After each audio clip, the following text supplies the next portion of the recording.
Film horor antologi arahan sutradara M. Jamil 1 ini menggabungkan beberapa cerita seram yang berkaitan dengan legenda mistis di tanah Melayu. Momok sendiri merupakan sosok hantu yang gemar menakuti anak-anak agar tidak bermain larut malam.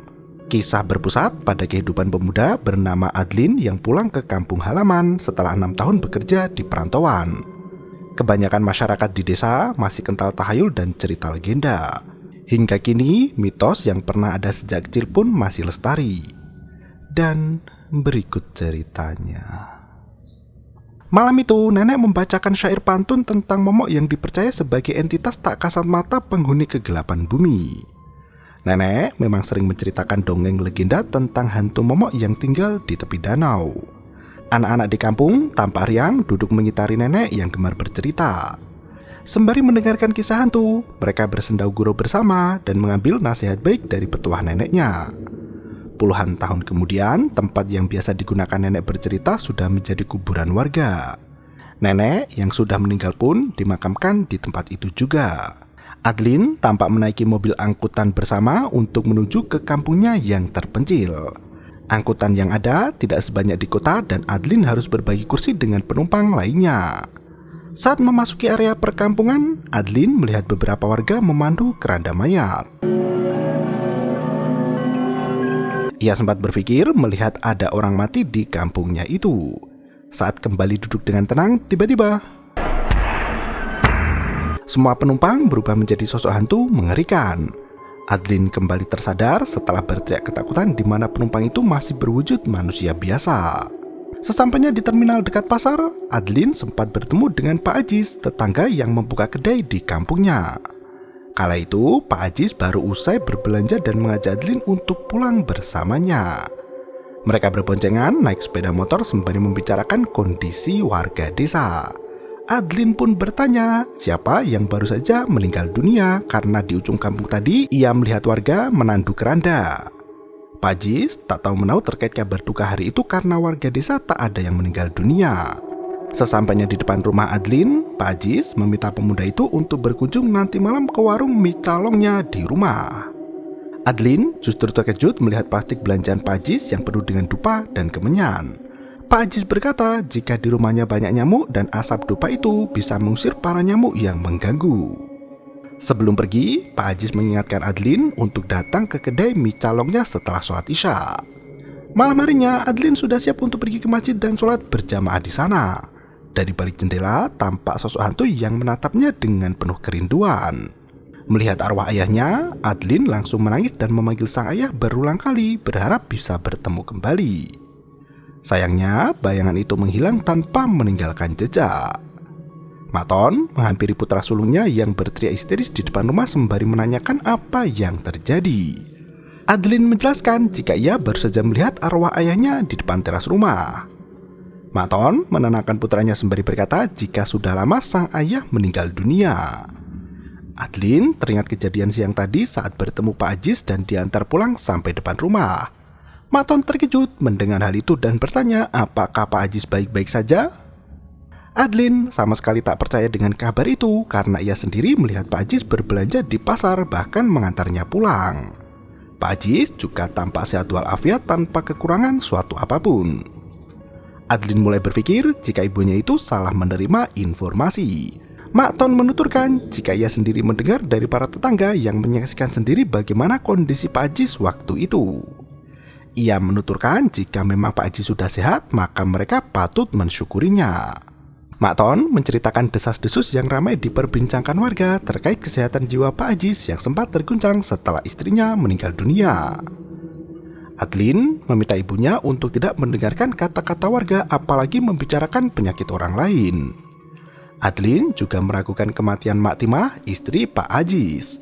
Saat bertemu tetangganya itu, Pak Ajis sama sekali tidak mengatakan jika istrinya meninggal baru sebulan yang lalu.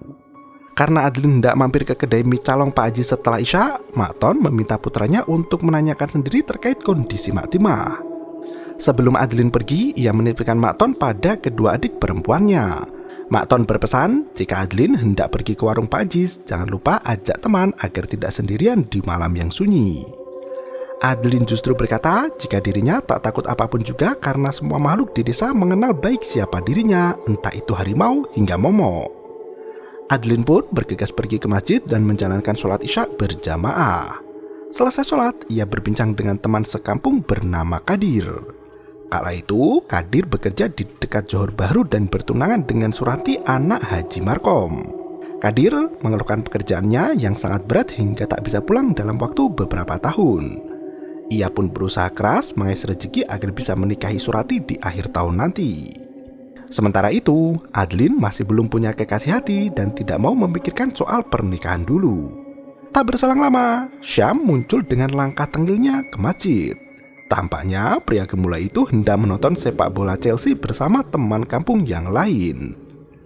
Adlin mengajak Syam untuk warung Pak Ajis, namun Syam menolak karena di sana tak ada televisi. Adlin pun bergegas mengajak Kadir untuk ikut menemaninya ke warung Pak Ajis. Kadir justru bertanya apa warung itu masih buka. Adlin tak tahu apa maksud pertanyaan Kadir karena siang tadi ia baru bertemu dengan Pak Ajis yang memintanya untuk datang ke warung selepas Isya. Kadir tampak ketakutan untuk pergi ke warung Pak Ajis yang berada di ujung kampung. Ia langsung menolak ajakan Adlin sembari beralasan sedang sakit perut. Adlin tahu jika si Kadir hanya beralasan saja. Ia menyeret temannya itu dan membawanya pergi jalan kaki ke warung mie calong. Dalam perjalanan itu, mereka melewati perkebunan dan hutan yang masih dipenuhi hewan buas. Adlin terkejut mendengar suara aneh dari hutan. Si Kadir tampak tenang seraya berkata jika di kampung memang biasa terdengar suara hewan semacam itu. Suara aneh kembali terdengar hingga membuat Adlin semakin ketakutan. Apalagi malam itu adalah malam Jumat yang terasa mencekam lebih dari malam hari lainnya. Sembari mengarahkan senter ke pepohonan, Adlin yang ketakutan mengajak Kadir untuk putar balik pulang ke masjid. Kadir kesal dengan tingkah Adlin yang awalnya sok berani mengajaknya pergi ke warung Pak Ajis, namun kini malah takut sendiri. Kadir berkata jika sudah dalam perjalanan namun tidak jadi dan memilih putar balik, maka itu alamat pertanda buruk untuk mereka. Kadir tak mau pulang ke masjid dan gantian memaksa Adlin untuk melanjutkan perjalanan. Tak berselang lama, mereka bertemu dengan Pak Mior yang melenggang dengan sepedanya.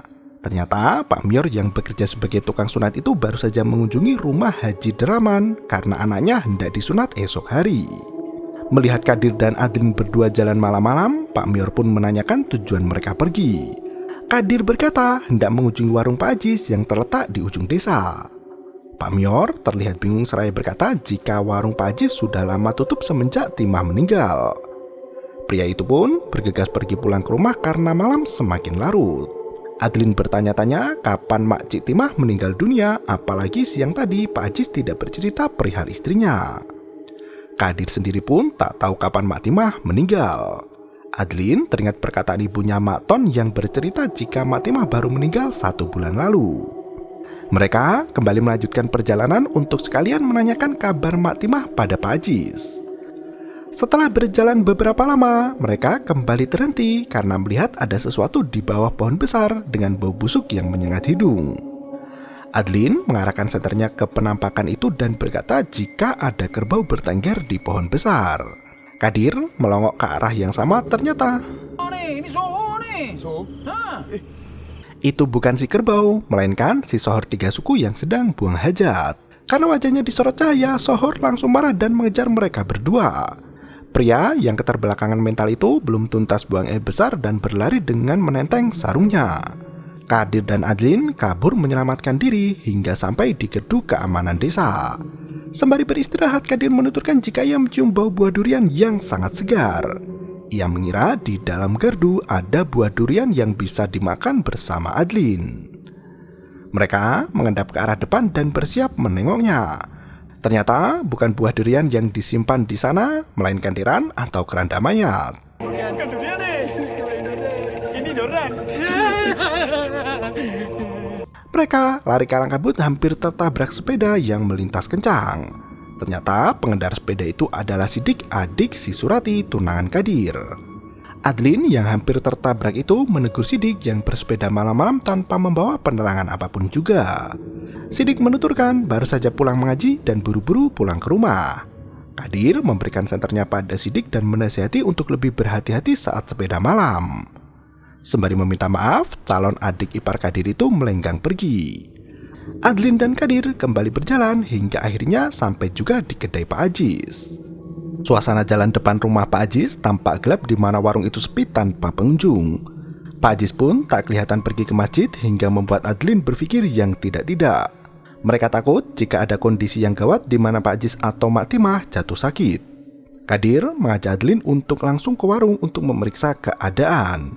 Adlin yang ketakutan justru mengajak Kadir untuk pulang saja, terlebih lagi warung Pak Ajis terlihat sangat sepi dan remang-remang. Kadir tetap memaksa dan menyeret Adlin untuk berjalan memasuki warung. Sembari duduk di meja makan, Kadir berteriak memanggil Pak Ajis agar tahu ada pengunjung yang datang. Karena pemilik warung tak terlihat jua, Adlin berpikir jika Pak Ajis mungkin sedang pergi. Kondisi warung kala itu lengkap dengan saus mie, pisang, dan beberapa camilan yang siap dijual. Kadir meyakini jika Pak Ajis ada di warung namun sedang keluar sebentar. Sembari menunggu, Kadir masuk ke dapur dan memanggil Pak Ajis di sana. Tak berselang lama, Pak Ajis datang dari luar kedai dan menyapa mereka berdua. Adlin yang tak melihat kedatangan Pak Ajis membujuk Kadir untuk segera pulang bersamanya. Seketika itu, Waalaikumsalam. Allah, semangat. Pak Ajis sudah berada di belakang mereka berdua sambil mengucap salam. Adlin dan Kadir sampai berteriak karena terkejut melihat Pak Ajis sudah berdiri di sana. Pak Ajis berkata, ia baru saja pergi ke tebing sungai sebentar. Mereka bercengkrama menanyakan kabar masing-masing di mana para pemuda desa banyak merantau ke kota untuk bekerja. Kadir yang ketakutan menanyakan kabar Mak Timah pada Pak Ajis. Pak Ajis pun menuturkan jika Mak Timah sedang sakit keras dan terbaring di atas ranjang. Pak Ajis terpaksa berjualan di kedai sendirian sambil bolak-balik masuk rumah untuk memeriksa kondisi istrinya itu. Adlin melanjutkan pertanyaan terkait kesehatan Mak Timah, namun Pak Ajis mengalihkan pembicaraan. Ia berkata lebih baik makan mie calong buatannya. Saat Pak Ajis masuk ke dapur, Adlin dan Kadir berbisik membicarakan Mak Timah. Mereka masih heran dengan warga desa yang berkata jika Mak Timah meninggal dunia, sementara Pak Ajis berkata istrinya masih hidup namun sedang sakit keras. Adlin masih merasa ada yang janggal dengan cerita ibunya dan Pak Mior yang keduanya berkata Mak Timah telah tiada. Kadir tetap berpegang teguh pada kata Pak Ajis yang menuturkan sendiri bahwa istrinya belum meninggal. Sembari menunggu mie calong selesai dimasak, Kadir menceritakan kisah mistis yang terjadi di kampungnya itu. Adlin langsung menutup telinga padahal Kadir belum juga mulai bercerita. Kadir sampai tertawa melihat tingkah Adlin yang ternyata lebih penakut dari dirinya. Kadir menceritakan kisah seorang supir truk yang dihadang oleh gadis cantik. Sopir truk itu ditugaskan untuk mengambil ikan di daerah Lebuh Raya dan berangkat sendirian malam harinya. Adlin yang ketakutan mendekati Kadir seraya berkata jika gadis cantik itu pastilah Momok Pontianak. Tepatnya di tanah pekuburan Islam Sanggang seberang, muncul Momok berwujud wanita yang berjalan menggendong bayinya sambil bersenandung lirih menuju ke rumah kosong di pinggir jalan raya. Hantu wanita itu duduk di jendela rumah kosong sembari menunggu ada mangsa yang siap ditakut-takuti. Di waktu yang sama, Latif melaju dengan truk bak terbukanya untuk mengambil ikan dari desa Durian.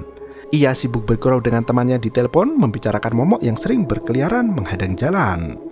Teman Latif berkata jika bertemu Momok lebih baik ditangkap agar bisa dipamerkan dan mendapat cuan.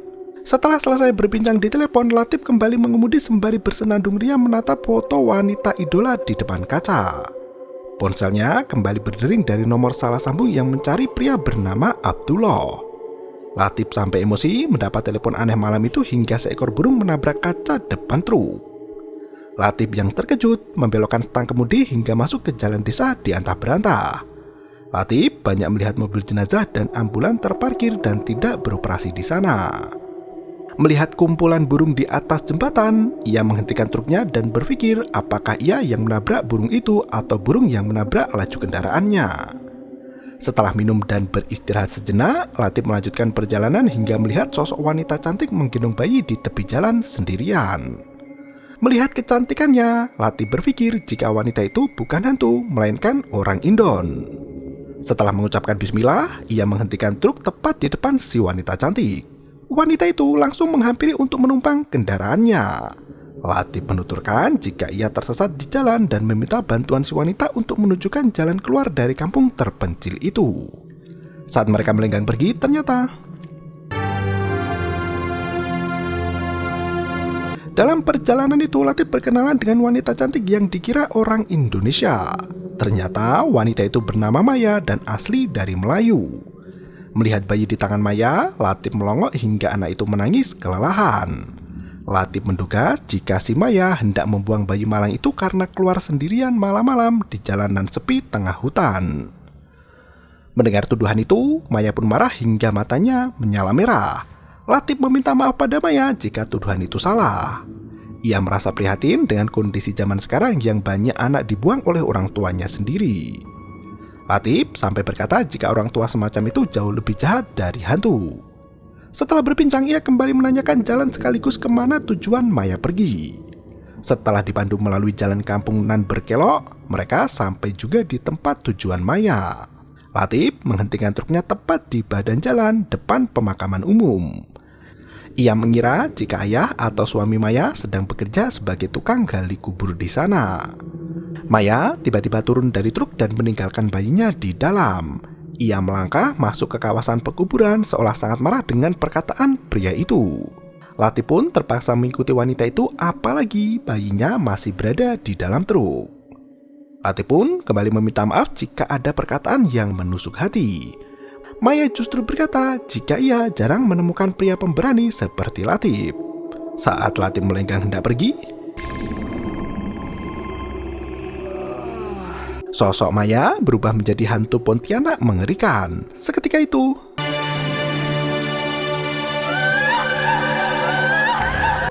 Latif lari kalang kabut kembali ke dalam truk hingga jatuh bangun menyelamatkan diri. Sosok Pontianak itu terbang mengejar truk Latif sembari meminta bayinya untuk dikembalikan. Bahkan saat Latif mengendarai truk semakin kencang, hantu Pontianak itu bisa mengimbangi laju kendaraannya dan muncul tepat di samping luar kemudi. Latif berulang kali membaca tahmid dan tasbih, namun hantu itu tak kunjung pergi dan muncul di sisi luar jendela yang lain. Seketika itu, Latif terperangah melihat kepala hantu Pontianak itu mendarat tepat di depannya dan naik perlahan. Hantu itu terus mengikuti dan terbang sekencangnya untuk mengambil bayinya lagi. Latif baru menyadari ada bungkusan kain putih di dalam truknya yang berbau sangat menyengat. Ia pun segera membuang bayi itu, namun tiba-tiba bungkusan kain putih itu melayang menimpa tubuh Sohor yang sedang berak di bawah pohon.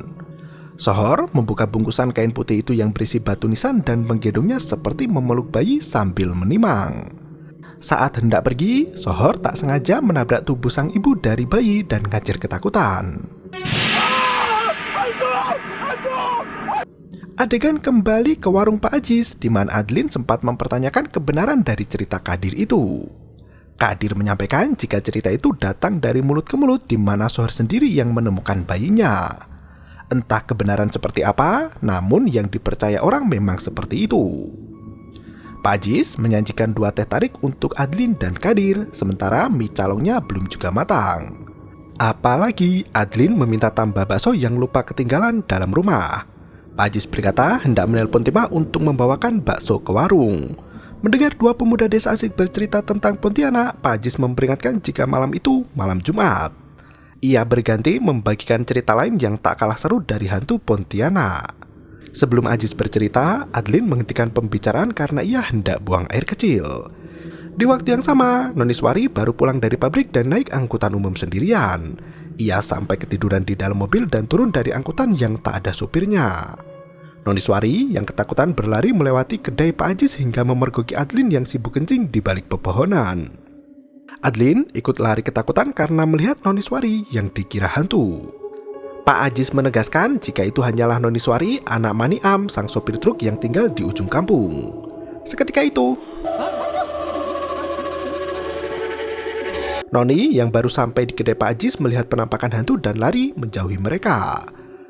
Pak Ajis menuju ke arah dapur yang menggantung wajan penggorengan. Ia berpikir jika Noni melihat wajan itu seperti melihat sosok hantu. Mereka melanjutkan perbincangan di mana Pak Jis menceritakan kisah hantu Sampu yang pernah mendera kampung. Sampu adalah kondisi di mana setan berjenis jin merasuki tubuh manusia dan seolah-olah mengambil alih kendali atau kendali atas tubuh manusia. Namun, dalam cerita Pak Jis, Sampu diartikan sebagai sambuan yang kena hempu.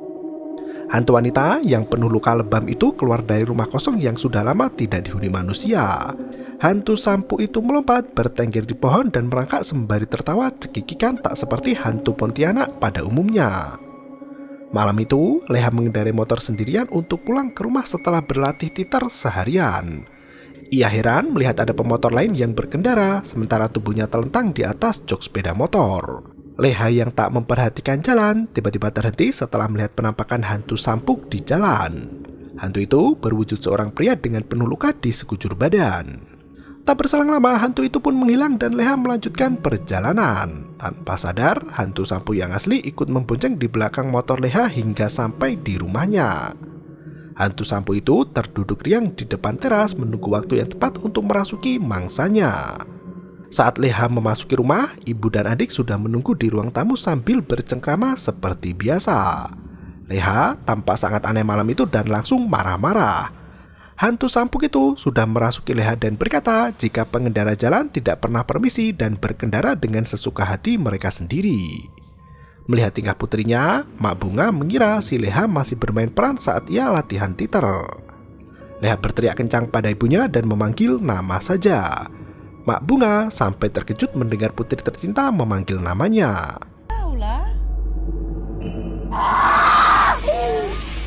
Leha berteriak jika dirinya bukan Leha, namun Mat Rempit atau pembalap liar yang mati di jalanan. Mak Bunga baru menyadari jika putrinya itu kerasukan setan dan meminta Ayu untuk memanggil Pawang Semaun datang ke rumah saat itu juga. Mak berkata jika Leha sudah terkena Sampu. Hantu Sampu itu berhasil menguasai tubuh Leha dan berlagak kegirangan di ujung sofa. Sembari menunggu Ayu, Mak Bunga berusaha menenangkan Leha dan mengajak putrinya untuk membaca doa. Tak berselang lama, Pawang Semaun sampai juga di rumah Leha. Ia langsung merapalkan mantra dengan berbagai sesaji di atas nampan gerabah. Pawang Semaun itu memaksa hantu Sampu untuk pergi meninggalkan tubuh Leha. Jika tidak, makhluk halus itu akan dimusnahkan.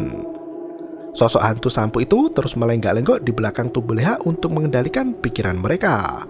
Pawang Semaun itu pun mulai bertanya apa kemauan sang hantu hingga merasuki tubuh Leha. Ia menjawab jika dirinya adalah Mat Rempit. Pawang Semaun itu tahu hantu itu berbohong. Karena hantu itu tak mau pergi, sang pawang memercikan lada hitam dan berbagai air untuk mengusir hantu dari tubuh Leha. Hantu Sampu itu bersembunyi dan berpindah merangkak keluar rumah agar terhindar dari serangan Pawang Semaun. Sembari berteriak menyuruh hantu itu keluar, Pawang Semaun menuju ke arah hantu Sampu yang hendak melarikan diri dari serangan mautnya. Di waktu yang sama, Leha terus berteriak kesakitan dan memohon ampun. Hantu Sampu akhirnya pergi dan keluar dari tubuh Leha dengan penuh amarah. Setelah hantu Sampu itu pergi, Leha kembali sadar dan berkata jika di jalan tadi ia seperti menabrak sesuatu. Leha menghentikan laju kendaraannya namun tak ada siapapun juga di jalanan. Ia hanya merasakan dingin dengan angin yang berhembus menerpa tubuhnya. Saat memasuki rumah, Leha tak bisa mengingat apapun juga. Pak Semaun menasihati Leha jika terjadi hal yang sama, lebih baik membaca ayat suci Al-Quran sebanyak-banyaknya. Setelah semua urusan usai, Pak Semaun pamit pulang untuk beristirahat karena malam semakin larut. Pak Semaun berusaha menjalankan kendaraannya namun tak kunjung menyala. Tak berselang lama, hantu Sampu itu muncul lagi dan duduk tepat di belakang Pak Semaun. Setelah hantu itu membonceng, motor Pak Semaun bisa menyala dan melaju seperti biasa. Pak Semaun yang merasakan berat menoleh ke belakang dan ternyata hantu Sampu itu mengerjai Pak Semaun dan melayang pergi sembari tertawa cekikikan. Pak Semaun yang marah besar berteriak hendak mengajar hantu itu jika tertangkap nanti. Adegan kembali ke warung Pak Ajis di mana Kadir dan Adlin terbawa suasana sampai tak sadar menimang kucing kampung. Selesai bercerita, Pak Ajis segera menelpon istrinya Tima untuk mengantar bakso ke warung. Pak Ajis melanjutkan cerita tentang kejadian mistis di mana mayat tetangganya pernah dilangkai kucing hitam. Malam itu, warga desa melayat ke rumah salah satu warga yang meninggal dunia. Jenazah wanita itu sudah dimandikan dan dikafani hingga masuk kucing berbulu hitam ke dalam rumahnya. Kucing hitam itu melompat tepat di atas mayat hingga seketika mata jasad wanita yang tak bernyawa itu pun terbelalak lebar.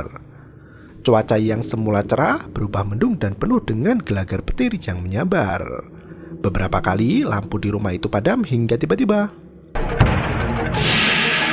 saat lampu menyala kembali, warga dikejutkan dengan kondisi jasad si wanita yang menghilang dari keranda. Ternyata jasad wanita itu bangkit kembali dalam wujud kuntilanak yang tertawa riang di atas plafon rumah. Warga yang ketakutan berlarian kian kemari, namun hantu itu terus mengganggu dan melepaskan kepalanya sendiri. Beberapa kali kepala itu menggelinding dan menempel di lantai seolah hendak menghalangi warga yang lari pergi dari rumahnya. Semua warga yang datang sampai kalang kabut dibuatnya. Keributan yang terjadi malam itu tidak menyisakan apapun kecuali hantu mayat bangkit yang berjalan kaku menakuti warga.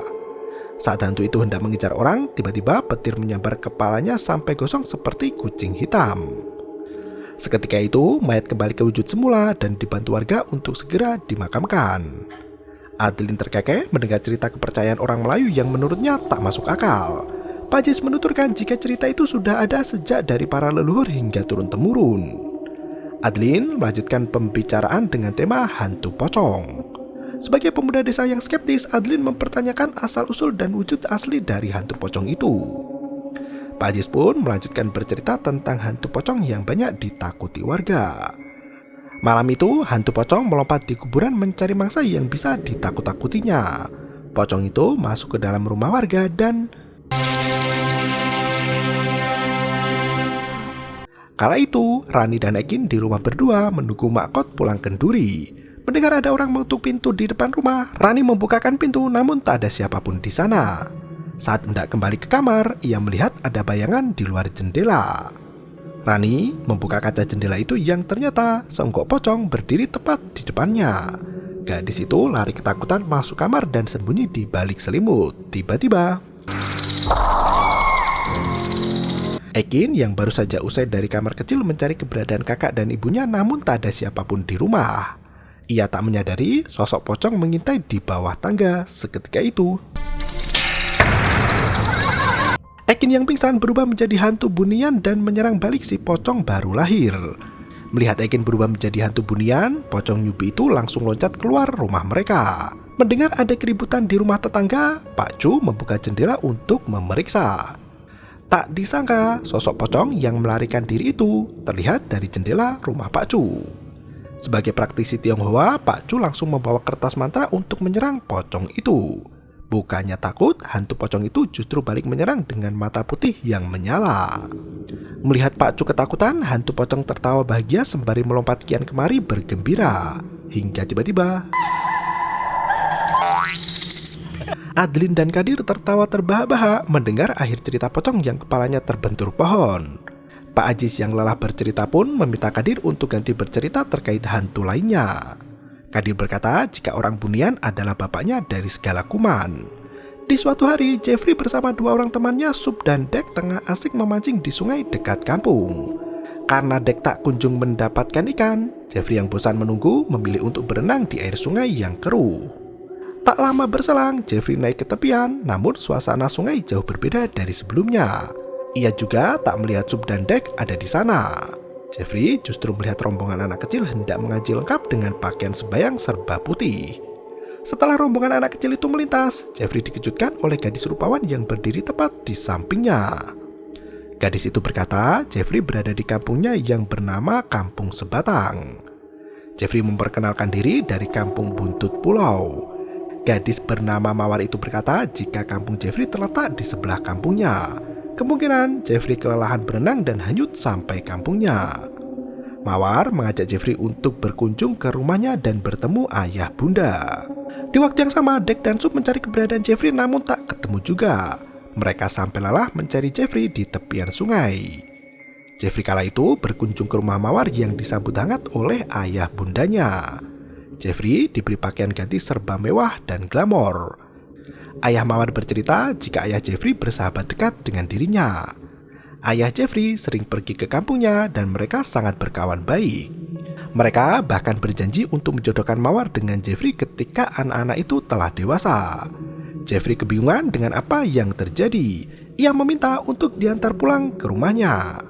Bunda Mawar yang sudah menyiapkan teh hangat mempersilahkan Jeffrey untuk minum terlebih dahulu. Setelah minum teh, Mawar mengantarkan Jeffrey untuk kembali pulang ke kampungnya. Dari kejauhan terdengar suara Subdandek yang memanggil Jeffrey. Pemuda itu menghentikan langkah dan membalas sautan mereka berdua. Saat Jeffrey menghampiri mereka berdua, Mawar pun menghilang secara misterius. Subdandek terkejut melihat Jeffrey dengan pakaian adat Melayu seperti hendak disunat. Mereka mengira Jeffrey pulang ke rumah dan berganti pakaian. Jeffrey menjelaskan saat ia berenang di sungai, tiba-tiba tubuhnya terdampar di tepi sungai kampung Pinang Sebatang. Subdandek sama sekali tak percaya karena mereka berdua belum pernah mendengar nama kampung itu sebelumnya.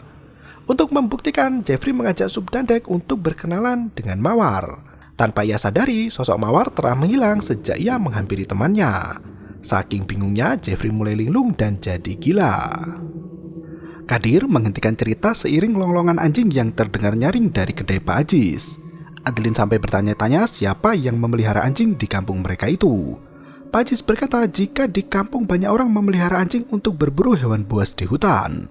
Namun, lolongan anjing malam itu berbeda dari biasanya. Pak Ajis berkata jika anjing itu bisa merasakan kehadiran hantu. Di waktu yang sama, Pak Nga berkunjung ke rumah Mak Ton untuk mencari keberadaan Adeline.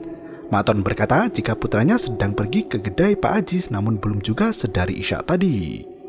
Mak Ton meminta Esa untuk menyusul Adeline di kampung Pak Ajis karena Pak Nga hendak bertemu. Lokasi kedai Pak Ajis yang jauh dari rumah membuat Esa takut pergi sendirian. Pak Nga ikut pergi ke kedai Pak Ajis menemani Esa yang ketakutan. Di tempat lain, Pak Ajis masih menanti istrinya yang membawa bakso. Karena Timah tak kunjung datang, Pak Ajis meninggalkan dua pelanggannya itu untuk mengambil bakso di rumahnya sendiri. Adeline dan Kadir mulai merasa ada yang janggal karena tak ada pelanggan lain di sana kecuali mereka berdua. Di malam yang semakin larut, Pak Ajis tak kunjung kembali ke warung membuat Adeline dan Kadir menunggu sangat lama. Tak berselang lama, Esa dan Pak Ngah muncul menghampiri Adeline dan juga Kadir di sana. Esa terperangah melihat ke dalam kedai yang ternyata Kau ni gak beras sangat ni besar. Muka pucat macam mayat. sosok hantu wanita itu muncul kembali menakutinya. Macam dah ni. Tampaknya hanya Esa yang bisa melihat penampakan itu sementara orang lain tak bisa melihatnya. Pak Ngah meminta Adeline untuk segera pulang sementara Esa menarik tangan Pak Ngah untuk segera pergi bersamanya. Adeline dan Kadir kebingungan mengapa Esa tampak pucat seperti baru saja melihat setan. Esa dan Pak Ngah sempat berpapasan dengan Pak Ajis yang tertawa cekikikan sendiri seperti orang gila. Pak Ajis kembali menghampiri Adeline dan Kadir sembari berkata jika istrinya tak ada di rumah. Ia heran karena Timah sedang sakit namun suka kelayapan di malam buta. Karena tak bisa menemukan bakso di rumah, Pak Ajis tak bisa membuatkan mie calong malam itu. Ia meminta Adeline dan Kadir untuk datang lagi lain hari. Mereka berdua pamit pulang dan berjanji akan datang lagi esok malam. Setelah dua pelanggannya pergi, Pak Ajis langsung menangis mencari keberadaan istrinya yang sudah meninggal. Pak Ajis terus mempertanyakan mengapa Fatimah tega meninggalkan dia seorang diri. Sementara itu, hantu Mak Timah muncul di atas warung Pak Ajis yang selama ini telah kosong dan terbengkelai. Di atap kedai itu pun bertengger ular besar yang menggeliat kian kemari. Sesampainya di rumah, Esa bercerita penampakan hantu yang ia lihat di warung Pak Ajis. Adeline sempat tak percaya dan mengira adiknya itu berbohong. Maton menasihati Adeline agar tidak mudah menuduh orang lain berbohong. Di dunia tak ada yang mustahil dan kehidupan di alam gaib memang benar adanya. Keesokan paginya, Adeline kembali menjenguk kedai Pak Ajis yang ternyata hanya tinggal reruntuhan bangunan. Warung itu sama sekali tak menyediakan makanan atau bahkan terkesan sudah lama ditinggalkan. Melihat ada keramaian di rumah Pak Ajis, Adeline menghampiri dan bertanya apa yang terjadi. Pak Cu berkata jika Pak Ajis hendak dibawa ke rumah sakit jiwa untuk mendapat perawatan profesional. Pak Mior turut menjelaskan sejak Mak Timah meninggal dunia, pikiran Pak Ajis mulai terganggu dan sering membuat prahara di kampungnya. Adeline berusaha menyadarkan Pak Ajis bahwa semalam mereka baru saja bersendauguro bersama selayaknya orang sehat. Pak Ajis hanya berteriak memanggil istrinya Fatimah dan mengajak wanita pujaannya itu untuk ikut ke rumah sakit jiwa. Adeline sampai menangis melihat kondisi Pak Ajis yang sudah kehilangan akal. Saat Adeline hendak pergi, ia melihat ada seorang di dalam rumah Pak Ajis. Adeline pun mengintip dari jendela dan ternyata Adlin bergegas pergi bersama adiknya meninggalkan arwah Mak Timah di dalam rumah itu sendirian. Dan film pun berakhir. Merupakan remake dari film klasik kultus terkenal tahun 2002 yang hanya ada di VCD berjudul Momo. Film ini dikemas sesuai dengan perkembangan zamannya. Meski belasan tahun berlalu, namun cerita dan dongeng mistis masa lalu masih menjadi kisah menarik yang menggelitik rasa penasaran penonton. Kisah tak masuk akal yang terjadi pada Adlin tidak pernah dijelaskan secara ilmiah, namun ia sendiri mengalaminya. Walaupun skeptis dengan hal supranatural, namun ada baiknya tetap bersikap hati-hati dan tidak congkak seperti Adlin yang gemar menantang hantu. Terima kasih dan sampai jumpa.